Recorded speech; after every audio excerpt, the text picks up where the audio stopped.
A volta mais rápida da pré-temporada mostrou também um pouquinho dos problemas desses carros de 2026, nós vamos dar uma olhada agora. Olá amigo do Ressaca Motor, seja bem-vindo a mais um vídeo, eu sou Matheus Pucci. Vamos então passar aqui por dados, telemetria, uma coisa que eu gosto muito de fazer, né? Lembrando que você pode ter camisetas, moletons, polos da sua equipe ou piloto favorito lá na Paddock BR com o cupom Ressaca Motor, e ainda está rolando promoção de pré-temporada em que na compra de 2 itens ou mais você ainda leva um item colecionável. Entra pelo link na descrição, não perca a oportunidade, está aí embaixo. E na Instant Gaming tá rolando os jogos e gift cards em promoção, entrem pelo link aí embaixo também. Meus amigos, vamos falar um pouquinho então de 2026, nós vamos fazer um comparativo com a melhor volta da pré-temporada de 2023. Eu sei, deveria ser 2022, mas infelizmente a telemetria de 2022 não está funcionando, da pré-temporada 22 não está funcionando.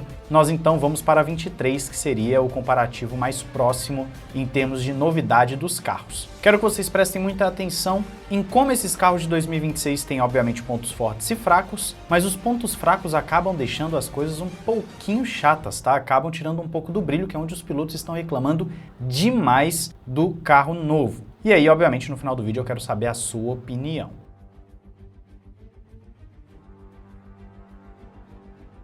Vamos começar então isso aqui, dando uma olhada no comparativo, né, na telemetria. Você já vê aqui em vermelho Charles Leclerc, em branquinho Sérgio Pérez. Você fala, poxa, foi bastante equilibrado, mas no final da volta a diferença é muito grande.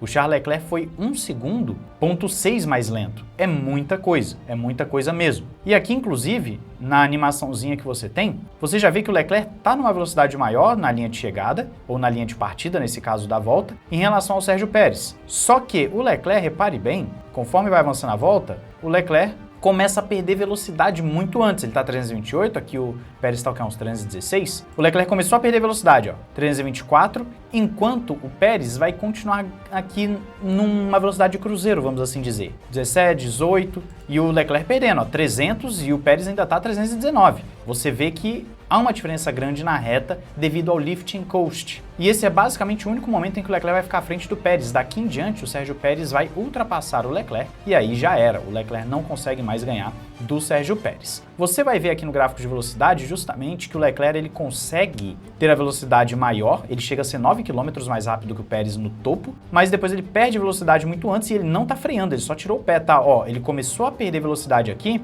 mas no gráfico de freio, onde tá o mouse, aqui a cruzinha do mouse, ele ainda não estava freando, Você vê claramente que é o lifting coast, é o tirar o pé, deixar o freio motor trabalhar em seu favor. Inclusive, nós vamos ver esse dado já já. Mas o que eu quero que você preste atenção é nisso aqui, ó. Olha a diferença grande de velocidade nesse início de segundo setor em relação aos dois, o tanto que o Leclerc é mais lento. Não é aleatório, tá, gente? Não é aleatório isso aqui. Por quê? Quando você olha para as curvas, o finalzinho do primeiro setor está aqui na curva 4, a diferença entre os dois está em 3 décimos, quase 3 décimos e meio. Na curva 5, a diferença já está em 5 décimos. Quando chega na curva 8, já está em 1 segundo, ponto 1. O Leclerc perde da 4 até a 8, quase 8 décimos. É muita coisa. Por que que isso acontece? Porque ele precisa manter essa velocidade mais baixa aqui para ir recarregando a bateria. Você repara que o RPM dele abaixa um pouquinho, mas depois ele se mantém num nível um pouco acima e mais constante que o do Sérgio Pérez. Isso acontece porque ele tem que ir recarregando a bateria nessa parte para quando chegar após a curva 10, que é essa curva aqui, a curva da frenagem forte e tem aquela antiga zona de DRS, para que ele possa despejar essa bateria, porque é um dos pontos de ultrapassagem, onde ele pode usar o modo de ultrapassagem,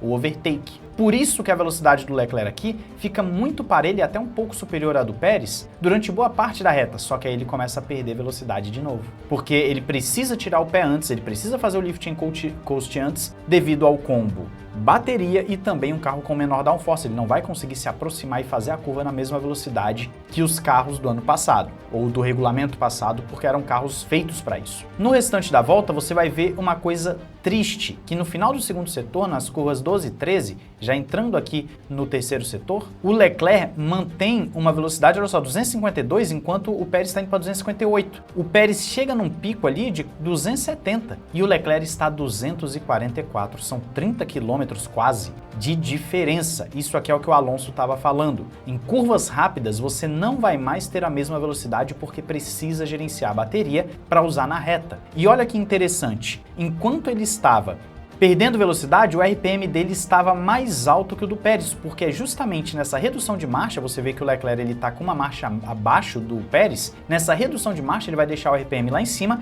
e esse RPM lá em cima vai fazer com que haja recarga da bateria.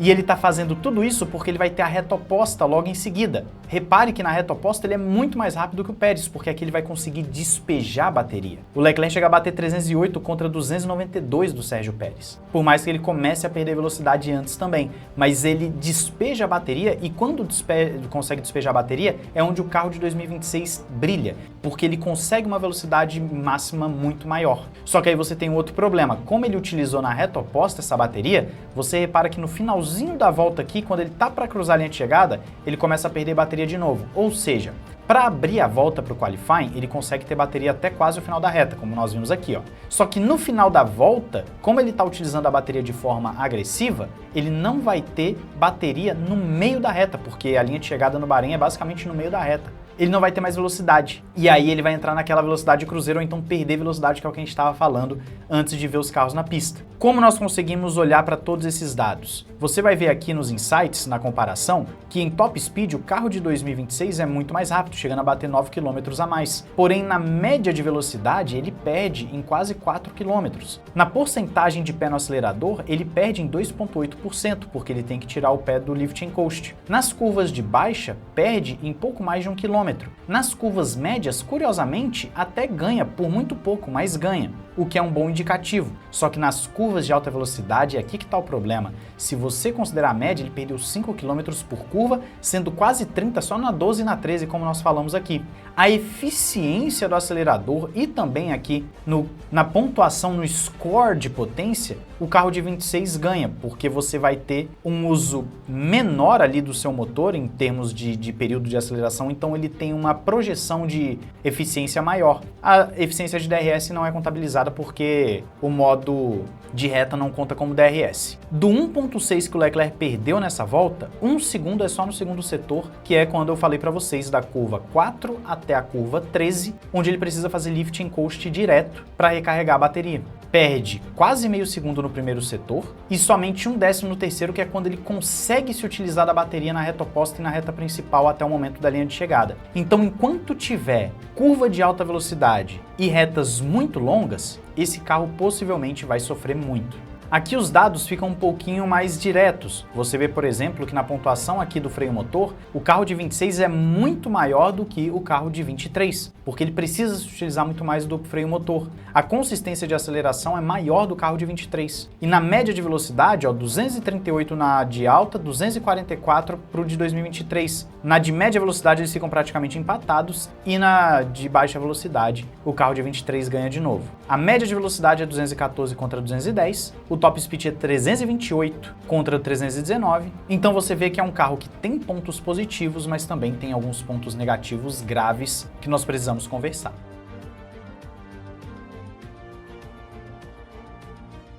Passado tudo isso, você pensa o seguinte: pistas como Jeddah, na Arábia Saudita, devem ter um grande problema para os carros, são curvas de média e alta velocidade. Como é que esses carros vão se portar ali? É difícil imaginar. Como é que eles vão passar ali, por exemplo, em Silverstone, que também tem trechos de alta velocidade? Vai ser difícil. A não ser que tenha um grande avanço nas baterias até lá, ou nesse sistema de recuperação, nós possivelmente veremos uma Fórmula 1 sofrer muito nessas pistas, assim como também pistas de alta velocidade, como uma Monza da vida, naquela reta do México, até mesmo Interlagos pode ser uma pista de difícil utilização da bateria. Uma Spa da vida ficaria muito difícil também, porque você não tem autonomia para grandes retas, não tem autonomia para conseguir levar esse carro no seu melhor durante toda a volta ou até mesmo em voltas consecutivas. Existe uma ideia da Fórmula 1 de reduzir um pouquinho a recarga do turbo, de reduzir o tempo de recarga, você reduzindo também ali um pouquinho da potência elétrica, mas com isso os tempos de volta ficariam muito mais lentos. Então você vê que são vários remendos que estão sendo feitos desde o ano passado para ver se consegue resolver esse problema, para ver se o regulamento de 2026 consegue vingar. É um regulamento extremamente remendado desde o momento em que foi anunciado o regulamento de motores, e aí a aerodinâmica foi remendada, depois vieram vários e vários remendos. A gente sabe que é um regulamento completamente Frankenstein. Ele tem um potencial muito bom? Sim, existe um potencial bem legal nesse regulamento. O problema é saber se esse potencial vai ser alcançado em algum momento. Como vai estar o desenvolvimento dessas baterias? É um ponto a se pensar.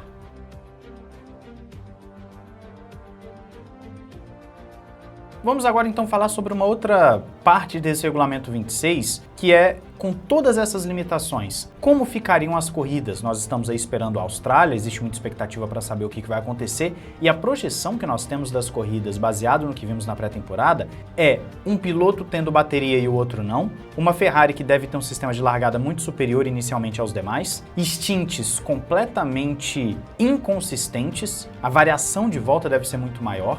A confiabilidade também deve ser um fator importante, talvez não tão crucial quanto 2014, em que 2014 as quebras eram muito recorrentes, mas neste ano também, possivelmente, a confiabilidade pode acabar influenciando numa coisa ou outra, numa disputa entre uma equipe e outra, um piloto ou outro. E nós temos o agravante dessa projeção de uma corrida feia, que o carro perde velocidade no meio da reta, em que o carro não consegue extrair o melhor nas curvas. Nós vimos na pré-temporada, em algum momento, carros que iam fazer uma curva lenta, de tão lento que eles estavam para recuperar a bateria, o outro que vinha atrás conseguiu ultrapassar com uma facilidade em pontos que não são comuns no Bahrein de ultrapassar. Isso pode acontecer, então talvez a gente tenha um número de ultrapassagens inflado, mas eu já conversei com vocês aqui que isso não necessariamente é bom. E eu sei que algumas pessoas vão discordar de mim, mas a explicação ela tem sentido.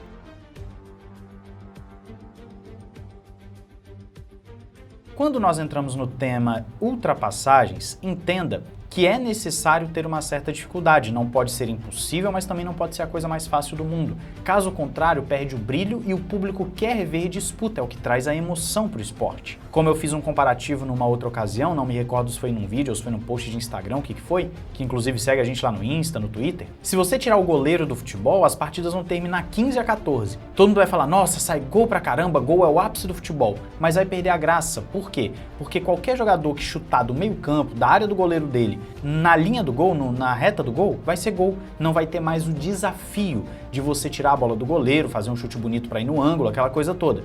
O desafio faz parte do brilho do esporte e da torcida, da tensão, da emoção que é gerada. O que nós queremos ver, acredito que você também vai querer ver, é uma disputa onde os pilotos conseguem botar roda com roda e disputar 2, 3, 4, 5 curvas seguidas, lado a lado. Esse é o cenário ideal. A Fórmula 1 em algum momento viveu esse cenário ideal em que direto você tinha isso? Não, nunca na história dela. Na verdade, em questão de ultrapassagem, de qualidade de ultrapassagem, antigamente era melhor, mas não tinha facilidade, você não tinha também uma quantidade satisfatória de ultrapassagens. Hoje em dia você tem muito mais ultrapassagens, porém a qualidade é muito menor. Então esse equilíbrio nunca foi alcançado na Fórmula 1. Por mais que os saudosistas vão pegar vídeos lá de 2005, 2006, 2000, 90 e não sei quanto, 80, aquilo era esporádico. Os carros não se encontravam tanto na pista assim, e os dados que eu já trouxe inúmeras vezes para vocês aqui no canal, as tabelinhas e tudo mais de ultrapassagens, comprovam isso por A mais B. Tanto é que só de você ter tirado o reabastecimento em 2010, você já teve quase que o dobro de ultrapassagens em relação a 2009 e aos anos anteriores. Então você vê que só o fato de tirar o reabastecimento já ajudou muito. Aí depois o DRS fez também dobrar o número de ultrapassagens, enfim, é uma outra história. Então é necessário você ter um certo desafio. Se a ultrapassagem for fácil porque um piloto está com bateria na reta e o outro simplesmente vai de 300 para 200, tira esse brilho. É gerenciamento? É gerenciamento, mas é algo que está indo contra o DNA da categoria. E eu não sei até que ponto isso é bom. Eu quero saber a sua opinião aí nos comentários, não esqueça de se inscrever e ativar o sininho para não perder nada. E claro, entra também na Amorim Global, você que precisa de uma assistência jurídica internacional, e entra na Evo Design, você que quer um capacete, um cockpit, um volante da sua equipe ou piloto favorito, cupom RESSACA para você. Um grande abraço, valeu e falou!